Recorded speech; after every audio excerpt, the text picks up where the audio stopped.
Schmidt. Senator Duckworth, please. Thank you, Mr. Chairman. And I just have to say I had a wonderful working relationship with Senator Blunt, who has recently retired. And I would have to say, Senator Smith, I agree with you with your concerns on the Indo-Pacific region. And in fact, my question, gentlemen, is going to follow up a little bit on my colleague's line of questioning. But I did want to start with saying that, Mr. Assistant Secretary and General Fulton, your written testimony references the first soft truth: humans are more important than hardware. And I couldn't agree with this more. And 2 weeks ago, I led a CODEL to Japan and Indonesia. My interactions on that trip reinforced just how important those alliances and partnerships are. We must not forget that human ties are the United States' strategic advantage in the Indo-Pacific region, and these human relationships are critical to countering malign CCP activity in that region. General Fenton, I appreciated our discussion last week, and can you please elaborate furthermore in that questioning line and on an unclassified level on how the SOF community fosters close relationships with our allies and partners? Specifically, how does Special Operations Command's ongoing work with other nations, from the smallest unit operations all the way up through your leadership-to-leadership relationships with military leaders in some of these countries, reinforce our campaign plans in Southeast Asia? Senator, thank you. And I really appreciate our discussion as well, and I appreciate your reference in that. I'll start with just emphasizing that partners and allies are absolutely a key focus for the department, the Secretary, and for your Special Operations Command team. And I put that in contrast to what China's focus may be in terms of clients or customers.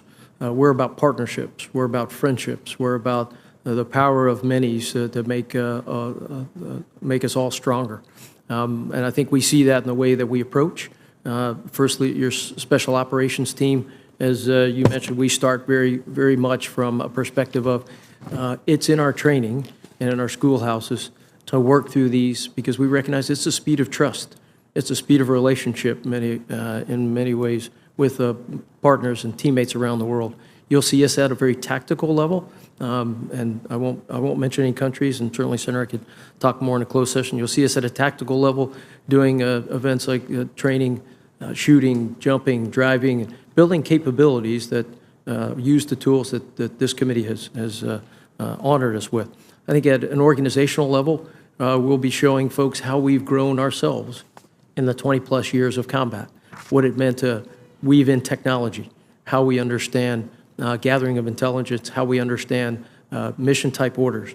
And I think at the institutional level, what you'll see your Special Operations team do in any of the COCOMs is work with the COCOMs to ensure that the nation we have a relationship with understands its Special Operations forces and what they can do, the types of missions, and if I may be, the return on investment and the value that they will bring that nation in a way that I believe we certainly bring this nation.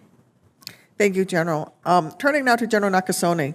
General, I just want to say I, too, have complete trust in your ability to do your job. And in fact, your forward-leaning posture allowed us to keep tabs on the well-being of my constituent who was held in Haqqani Network hands and also in his safe return. So thank you very much for the work of you and your subordinates in that.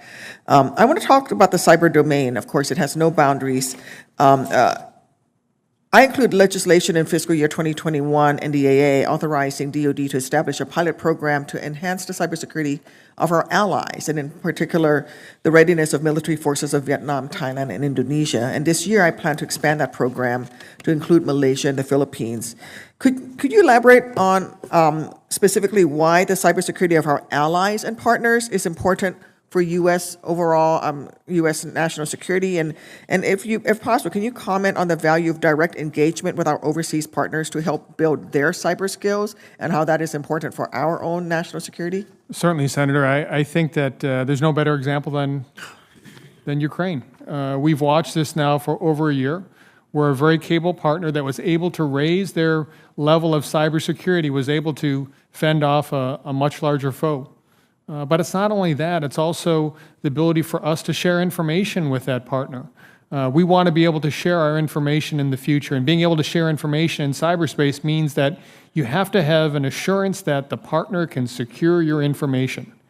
And that's a critical piece, and I know that the work that you've done to drive that type of cybersecurity, both from the element of the bar has to go higher for our partners to operate, but also we have to have the confidence that we share information, that our information is between us and that partner. Thank you. I yield back, Chairman. Thank you very much, Senator Duckworth. Senator Scott, please.